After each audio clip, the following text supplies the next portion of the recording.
In the thematic category socioeconomic position, a discursive formation with statements about the status of the characters with a certain degree of corpulence was lodged. The logic behind this association seems to be simple: only those who have a certain socio-economic position are able to buy enough food to put on weight. As pointed out by Pedro Guimarães, in the text Corpo e Situação, present in the book Cinema e Corpo, the actor's body necessarily constitutes the character. And as Ana Baiana remembers, nothing on the screen, it is by chance, everything has a reason for being. Therefore, the choice of certain actors for certain roles in the socio-economic position that these characters play ends up becoming an indirect association. This is also why, that is, because they always assume some position in the narrative, many passages about this issue were found. Most relevant, therefore, is the fact that almost all of the 65 passages contain portfolios with privileged socio-economic status. Kings, nobles, judges, captain, banker, police, director, among other high positions. Even in the criminal hierarchy, leaders are either heavier or heavier. Throughout the silent film period, this trend has not been reversed. At most, the representations have become more irreverent to the authority of the belly, or the burly ones have moved on to the role of villains. To illustrate this category, he selected excerpts from 8 films. In the first one, Joan of Arc, from 1900, by Georges Méliès, historical film, which takes place in medieval, a priest appears in profile in the right corner of the screen. We can see the whole roundness of the actor's body, holding a cup and toasting. Being a priest in the Middle Ages was a prestigious social position. Also on the 1902 Gulliver's Trip, Méliès will place an actor with stuffing on the trunk to play the role of king in the entourage that passes by the giant.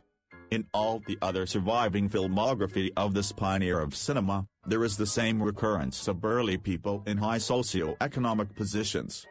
On the other side of the Atlantic, under the tutelage of Thomas Edison at Biograph, James Blackton and Albert Smith will produce a short film entitled Congress of Nations, in 1900, with an actor with belly fillers, big chops and a top hat, personifying the American capitalists by greeting Uncle Sam.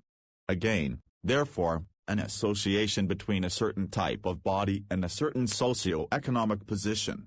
Even Émile Coh, father of animations in cinema, in France, will frequently make paunchy characters in positions of power in his drawings. In A Drame chez les Fantoches, from 1908, for example, the figure of the policeman, with a truncheon in his hand, was drawn in profile, with a certain corpulence, which becomes more prominent when the third, thinner character enters the scene. Chaplin will place fat actors in power roles, but inserts some degree of irreverence into the authority of the belly. In his 1915 His New Job, for example, the producer is short and chubby first. Then, the director demonstrates a large abdominal circumference in profile.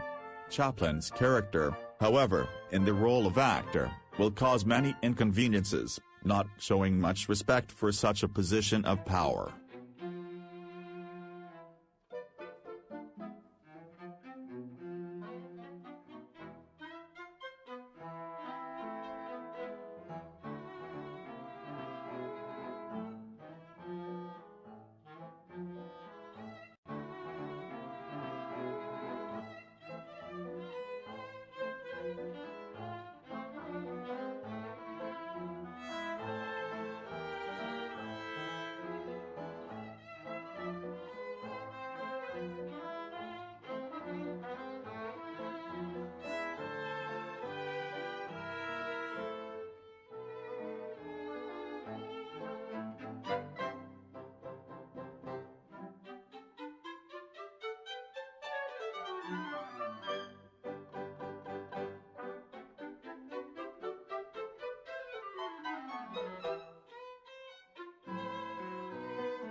Unlike Roscoe Arbuckle, who scripted, directed and acted in his films, preserved a privileged position for his protagonist characters.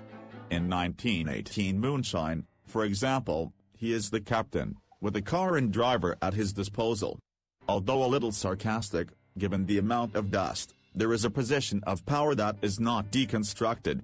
Backstage, from 1919, Arbuckle uses a quasi-meta language when representing a play in the film. His character, in this case, is a man who shows power, arriving by car, with the driver, wearing a cane, imperatively ordering his employee to approach. In Eisenstein's 1925 strike, however, there is a personification of the bourgeoisie, in the context of communist ideology, in the figure of the factory director. Eisenstein casts a fat actor in the role,